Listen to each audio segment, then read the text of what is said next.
오늘 설명드리고 싶은 아이디어는 다양한 기능이 복합적으로 들어가 있는 일정에 관한 앱이에요. 근데 이거를 이해하시려면 저희가 오늘 이해해야 되는 컨셉이 하나 있습니다. 메시업 서비스에 대해서 말씀을 드릴게요. 자, 메시업 서비스 이게 뭐냐? 여러 가지 기능들을 뒤섞어서 한 번에 만드는 서비스를 얘기하는데, 메시업 서비스에 대해서 이해를 하시려면 오픈 API라고 하는 개념을 이해하시면 돼요. 자, 오픈 API라고 하는 건 우리의 서비스를요, 다른 사람들이 활용할 수 있게 공유해주는 형태를 오픈 API라고 해요. 그래서 API라고 하는 거는 실전화라 같은 거라고 제가 매번 설명드리거든요. 이렇게 얘기를 하죠. 예를 들어서 실전화 같아서 너 뭐 있니? 라고 물어보면은 저쪽에서 있어! 라고 얘기하는 딱 하나의 역할만 하잖아요. 실전화는 그 전달을 하는 역할. 그래서 오픈 API가 여러 종류가 있다라고 하면 여러 개의 실전화가 있어서 상대방이 같은 용도로만 물어볼 수 있고 대답할 수 있는 것들을 얘기해요. 데이터적으로. 근데 오픈 API를 공유를 해놓는 회사들이 있어요. 이런 회사들은요, 자사의 오픈 API를 남들이 마음껏 활용할 수 있도록 오픈을 해놔요. 물론 돈도 받기도 해요. 그래서 예를 들어서 가장 대표적인 게 뭐 구글의 로그인 이런 거 오픈 API를 제공하고요. 구글의 지도 어딜 가든 다 있죠. 구글 맵 쓰는 거. 네이버도 마찬가지예요. 지도도 있고요. 그리고 네이버도 이런 오픈 API로 설치할 수 있는 것 중에 결제 수단, 페이도 있어요. 이 실전화를 이용해서 활용할 수 있는 방법이 한 3가지가 돼요. 첫 번째 활용은 데이터 갖고 오기. 아까 이런 거죠. 우리가 지난번에 메타 사이트 기획하기 뭐 이런 거 제가 한번 얘기할 때 너네 그 강의 봤니? 라고 이제 물어보면 그 사이트에서 봤어! 라고 대답해주면 봤구나 하고 아니 안 봤어 라고 하면 안 봤구나 라고 해주는 게 있었어요. 그게 데이터를 YN 값을 서로 주고받았다 라고 생각하시면 되거든요. 근데 요 케이스 말고 눈에 보이는 API가 있어요. 지도 같은 거. 이거는 UI 자체를 그냥 제공해줘요. 그래서 이 API를 어디다가 딱 넣어갖고 스크립트랑 같이 심으면 이 네이버의 지도를 가지고 와서 바닥에다 딱 뿌리고 우리가 그 위에 이렇게 뭐 동그라미 해서 위치 표시도 해줄 수 있고요. 이 지도를 이용해가지고 미용실 뭐 지도 같은 거 아예 뭐 지역 알림 서비스 같은 거 만들 수도 있고요. 우리 지점 위치 어딘지 표시해줄 수도 있고요. 여러 가지 기능을 할 수 있어요. 그리고 이것만 제공해주는 게 아니라 지도니까 뭐 길찾기 서비스 같은 것도 API로 제공해주고요. 그냥 여러 가지 서비스를 제공해줘요. 데이터, 얜 UI, 얜 서비스도 있어요. 예를 들면 뭐 추천 서비스, 추천 알고리즘을 API로 제공하는 형태예요. 그럼 추천 알고리즘에 들어갈 수 있는 데이터를 1, 2, 3 이렇게 딱 집어가지고 실전화로 보내면 API 실전화에서 막 계산해가지고 추천해주는 거 뭐야 하고 이렇게 뱉어주는 거죠. 그래서 이런 방법도 있습니다. 그래서 오픈 API는 이렇게 3가지 형태로 제공을 하는데 이 오픈 API로 만드는 서비스를 저희가 메시업 서비스라고 해요. 우리가 뭔가 창업을 하거나 신규 서비스를 만들려고 하면은 기술이 부족하잖아요? 돈도 부족하고 뭐 아무것도 없잖아요. 근데 아이디어가 있어요. 그럼 이거 어떻게 만들지? 이렇게 커다란 회사들에서 흙 뿌려놓은 API를 모아서 새로운 가치를 재창출하는 거예요. 이제 새로운 창업 방식은 한 땀 한 땀 구현하는 게 아니구나. API들을 가져다가 조합을 하는 거구나. 이런 환경이 구현이 됩니다. 근데 이렇게만 하니까 문제가 하나 있었어요. 의존성 문제가 되게 발생을 하는데 메시업 서비스가 이런 구글 거, 네이버 거, 아마존 거를 집중적으로 구현을 하잖아요? 근데 얘네가 만약에 마음을 먹고 네이버가 이거 우리 데이터 쓰는 거 안 되겠는데? 끊어버려! 이러면 네이버가 탁 끊어버릴 수 있어요. 그럼 우리 서비스는 그날부로 문제가 생기는 거죠. 돈을 내고 쓰고 있어도 끊을 수 있어요. 네이버 거니까. 그러니까 사용량에 따라서 돈을 내는데 그게 메시업 서비스의 단점. 장점? 빨리 만들 수 있다. 이 얘기를 오늘 왜 하느냐? 오늘 주제로 다루는 서비스에 있습니다. 얼리버디라고 하는 서비스를 준비하고 계세요. 여러 가지 기능들이 복합적으로 들어가 있는 일정 서비스예요. 얼리버디가 있고 지역 상권이 있고요. 이쪽에 사용자가 있습니다. 여기서 위치 기반 광고 운영한다. 데이터 판매한다.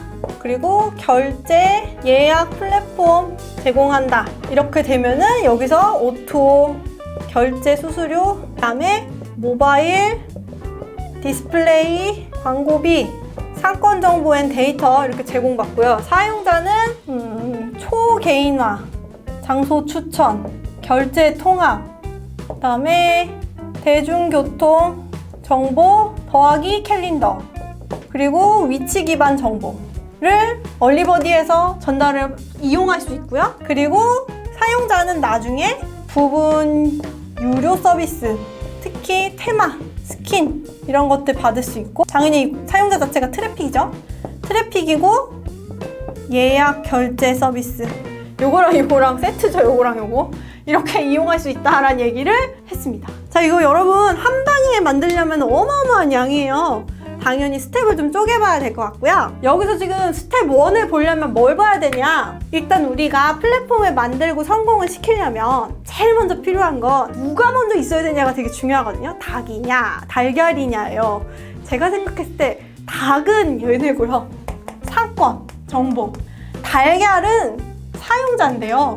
근데 이 서비스는 플랫폼이 되기 이전에 사용자에 대한 가치, 고객 밸류가 따로 있네요. 그래서 얘를 일단 지워도 될 것 같아요. 지역 상권에 대한 거. 이거보다 먼저 해결해야 되는 내용이 여기 한 줄에 들어있더라고요. 대중교통 정보엔 캘린더. 이 부분에 다 있었어요. 그래서 1단계로 설정을 해놓으셨는데 요거에 대해서만 좀 딥하게 먼저 스텝 1으로 볼게요. 자, 메시업 서비스를 오늘 핵심으로 설명을 드릴 건데, 자, 대중교통 정보와 캘린더가 있다. 핵심은 그거예요. 캘린더를 등록을 할 때 우리가 대중교통 정보까지는 등록을 못 하잖아요. 그냥 지역 정보만 보통 쓰잖아요.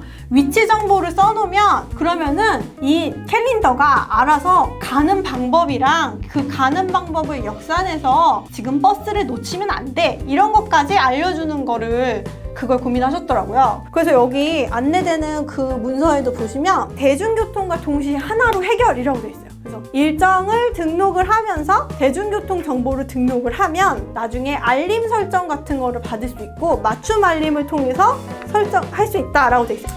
알림은 두 가지로 지금 현재 기획이 돼 있어요. 이 그냥 알림, 우리 저기 대표님이 연호님이니까 연호를 만나기, 연호 만나기라고 약속이 있으면 이 연호를 만나기 전에 몇 분 전, 10분 전 알림인지 15분 전 알림인지 이런 거 이거를 설정하는 게 하나 있었고, 만나는 장소가 있잖아요. 그 장소를 입력하게 돼 있고 그 장소에 대해서 배차 알림이 있어요. 이렇게 정리가 돼 있습니다. 이 말인즉슨 유즈 케이스를 보게 되면은 내가 만약에 장소를 강남이라고 했으면 강남역에 뭐 7시에 만나기로 했다.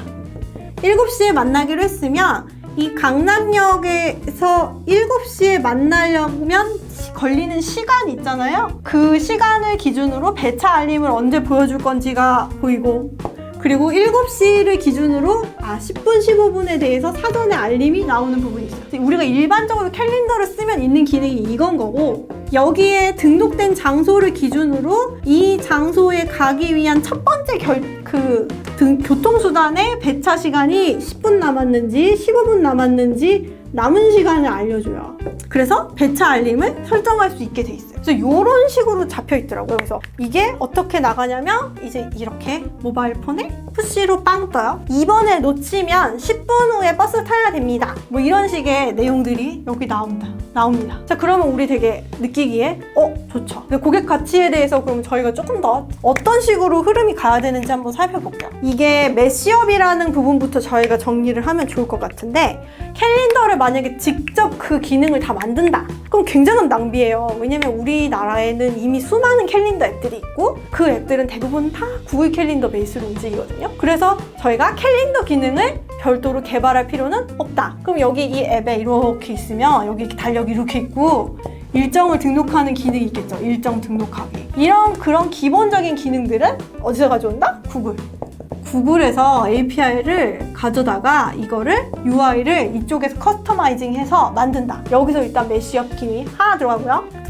두 번째는 여기에 이제 등록을 할 때 장소를 등록을 하게 돼 있어요. 그럼 이 장소를 등록하는 UI에서부터 지도가 보일 거예요. 네, 그래서 이 지도에 대한 서비스가 들어가니까 여기에 이게 구글이든 네이버든 둘 중에 하나 들어갈 텐데, 여기에 교통 정보까지 들어가야 되니까 그러면 구글이랑 네이버 중에서 우리나라에서 유리한 거 네이버. 그래서 우리나라에서 유명한 네이버 교통 정보가 들어갈 수 있으니까 요거를 또 메시업으로 가져온다. API로 가져온다. 얘가 또 API 그럼 최소 3개예요. 오픈 API만 따지면 최소 이 3가지가 들어있을 것 같다라는 게 눈에 보입니다. 자, 그러면 이거를 만들기 위해서 고객은 뭐뭐를 등록하면 좋을까요? 저는 이 부분이 준비를 할 때 제가 요거의 기획자라면 되게 고민되는 포인트가 딱 하나 있어요. 대중교통 수단에 대한 정리가 좀 마음에 걸렸어요. 그래서 이거를 만약에 등록하는 페이지를 딱 꺼냈어요. 그리고 여기에 일정을 등록을 합니다. 이 내용이 뭐고요, 누구랑 만나고요, 여기 몇 시에 알림을 주시고요, 여기 배차 간격 알림을 할지 말지 알려주시고요, 지도를 알려줘요. 그러면 여기에 대중교통 수단이 있을 건데, 이 대중교통 수단을 네이버에서 검색을 해보시면 뭐 여러 가지 방식으로 나와요. 대중교통만 이용할 건지, 지하철만 이용할 건지, 버스만 이용할 건지, 아니면은 그냥 최단거리인지, 지하철로 이용할 때도 최소 환승인지 아니면 최단시간인지, 이런 조건들이 되게 많거든요. 그래서 이거에 대해서 대중교통 수단을 어떻게 매칭시켜 줄 것인가가 되게 큰 관건인데, 여기서 이제 안내 내용으로는 이제 내부에 이제 뭔가 머신러닝을 통해서 최적화를 한다는 얘기는 있어요. 그래도 처음부터 최적화하기는 힘들단 말이에요. 이 사람은 그런 경우가 있죠. 나는 그냥 버스가 멀미나, 그래서 나는 무조건 대중교통은 지하철만 타라고 하는 사람은 버스가 최단거리라도 조금 걷더라도 지하철을 선택할 수 있거든요. 그러면 이 사람에게 이 자유도를 줄 것인가? 다시 말하면 여기서 지도를 찾아서 이제 가장 최적화 길을 일단 선택을 해야 이게 버스가 됐든 지하철이 됐든 알림을 주는 게 이 사람한테 유용할 거예요. 그러면 이거를 선택하는 자유도는 얼마나 줄 것인가가 일단 하나의 키포인트라고 생각이 들었어요. 그래서 요거가 하나 있고요. 자, 그러면은 또 하나. 여러분, 이거 알림이 의미가 있으려면은 역산해야 되잖아요. 역산. 그러니까 뭘 역산해야 되냐? 도착 시간이 7시니까 7시 기준으로 최초의 이 대중교통 수단을 이용해야 되는 시간을 역산할 수 있을 것 같아요. 그럼 그 역산 해서 들어갔을 때 뭐부터 몇 시에 타야 되지? 그러면 여기 이제 UI에 대중교통 UI를 쫙 보면은 버스 쭉, 지하철 쭉, 도보 이렇게 있어요. 그러면 여기에 집에서 버스 정류장까지 가는 거리, 얘를 알려줄 것인가? 버스 시간만 알려줄 것인가? 첫 번째 것만 알려줄 것인가? 그럼 내가 7시에 출발하기까지의 역산해보니까 1시간 10분이 걸려요? 그러면은 우리에게 최소 필요한 시간은 1시간 10분 전에 알림이 와야지 되잖아요. 그럼 여기 API를 통해서 최적화된 정보 무언가를 받았을 때 소요 시간을 기준으로 역산한 알림은 언제 알려줄 것인가에 대한 부분이 필요한데, 그러려면 최적화된 이거에 대한 확정이 필요하고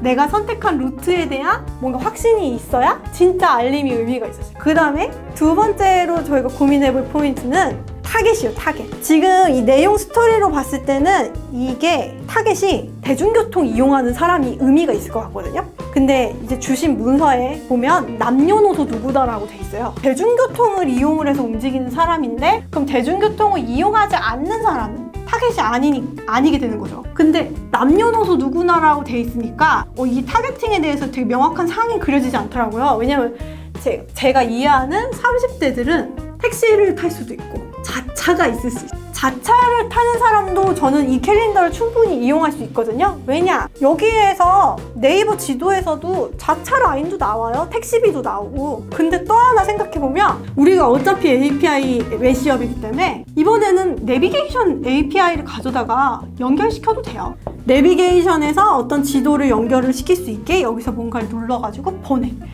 그러니까 이거를 만약에 이것까지 확장할 게 아니라고 하면 좀 더 뾰족한 타겟팅을 해서 20대의 뭐 대중교통을 이용하는 사람이라던가 아니면 지하철 버스만을 이용해서 다니는 사람, 자전거, 자동차 다 제외하고, 이게 뭔가 그렇게 더 뾰족하게 들어가면 서비스를 만드실 때 그 사람의 니즈까지 더 들어갈 수 있을 것 같아요. 그러면 단순히 배차 알림이 아니라 배차 알림을 이렇게 해놨을 때 이게 노출되는 시간이나 아니면 역산해서 언제부터 알림을 줄 것인가에 대한 부분까지 더 디테일하게 정책을 세우실 수 있을 것 같아요.